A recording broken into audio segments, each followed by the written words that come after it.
Há vários anos atrás, eu acredito que há uns 40 anos, surgiu uma teoria muito interessante, bolada por um biólogo e psicobiofísico britânico, Rupert Sheldrake, que se chama Teoria dos Campos Morfogenéticos. Como o nome diz, né? Morfo é forma e genético é gênese e criação. Então, esses campos são campos que dão forma às criações. Ou seja, segundo Sheldrake, tudo é formado a partir de um campo, que orienta a formação daquela entidade. Uma ideia que eu posso dar para quem ainda não entendeu essa noção de campo morfogenético é de uma forma que você faz uma peça. Por exemplo, fazer uma peça de gesso. Você faz a forma, injeta o gesso líquido, deixa ele secar, quando tira a forma está a peça que você quer, né? Então, os campos morfogenéticos são campos que dão essa forma a todas as coisas. Elas obedecem às trilhas que o campo cria para ela se formar. Nós temos várias atividades nossas que são resultantes de campos, né? Por exemplo, a cópia heliográfica e a cópia Xerox são campos que são criados e aquela forma no contexto de uma cópia é registrada ali, né? Mesma coisa a injeção de uma impressora, né? Até a 3D, você cria um campo tridimensional e a impressora executa a escultura. Os campos morfogenéticos, eles explicam também, segundo Sheldrake, porque é que em cidades que sofrem mudanças incríveis durante os séculos, mas mantém certas características de o bairro boêmio ser num lugar, os comerciantes de imóveis se situam num determinado lugar, os comerciantes de joias se situam numa certa rua, os vendedores de automóveis se localizam numa avenida, etc. Né? Segundo Sheldrake, é o campo morfogenético que cria essas localizações até numa cidade.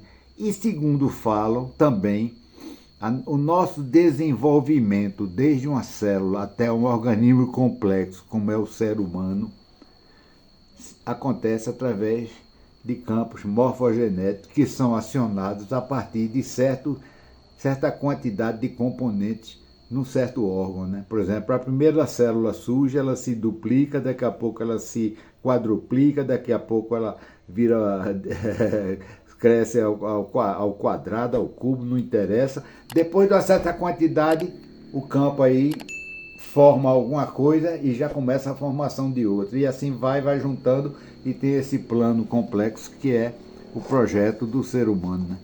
Tudo obedecendo aos campos morfogenéticos. Segundo a teoria dos campos morfogenéticos, depois que uma certa quantidade de membros de uma espécie aprende um certo atributo, uma certa elaboração de algo, até a fabricação de um tecido, daqui a pouco todos os membros daquela espécie já têm aquilo incluso no seu conhecimento básico. Um cachorro, por exemplo, né? Quando eu era menino, cachorro se espreguiçava. Hoje em dia, cachorro faz alongamento. E alongamento elaborado, alguns até elaborados por ele, não foi só imitando, não. O que é que eu acho que houve? Um belo dia, um cachorro viu seu tutor fazendo um alongamento, olhou, aí imitou aquilo, gostou. Aí começou a fazer. Aí outro cachorro viu ele fazendo, imitou, gostou. Aí outro viu ele fazer, os outros fazendo, foi imitando, o outro foi imitando. Daqui a pouco, um grande grupo de cachorros estava fazendo. Daqui a pouco, quando chegou num número mágico que torna aquilo conhecimento da espécie, todos os cachorros do mundo hoje em dia fazem a lógica. Se eu quisesse explicar isso, eu já consegui fazer uma analogia. O conhecimento é a mesma coisa que um peso. Você vai carregar um peso, você tem uma dificuldade para carregar aquele peso. Mas se você pedir ajuda a outra pessoa, o peso fica menor. E se você conseguir mais 2 pessoas, fica menor ainda. E se você conseguir centenas de pessoas, quase que o peso não vai existir para vocês. Você e os outros que estão lhe ajudando, né? Ou seja, o conhecimento também é assim. No início é difícil você entender o conhecimento, depois que você entende, o outro já entende também, daqui a pouco o outro está entendendo, e daqui a pouco toda a humanidade tem aquele conhecimento sem precisar quebrar a cabeça, né? Informar é colocar o meio numa certa forma. Comunicar é tornar aquela forma comum ao meio. Por não entender essas definições, apesar de terem feito, entre aspas, escolas de jornalismo e comunicação, a mídia, hoje em dia, dá valor ao que não presta, ao crime, aos assassinatos, às traições, aos escândalos, quando deveria dar ênfase ao que é bom, ao que produz, ao que cria, ao que administra bem. Por exemplo, em vez de apresentar denúncia de prefeituras que estão roubando, mostrar prefeituras que são honestas e o que acontece com a cidade quando a prefeitura é honesta.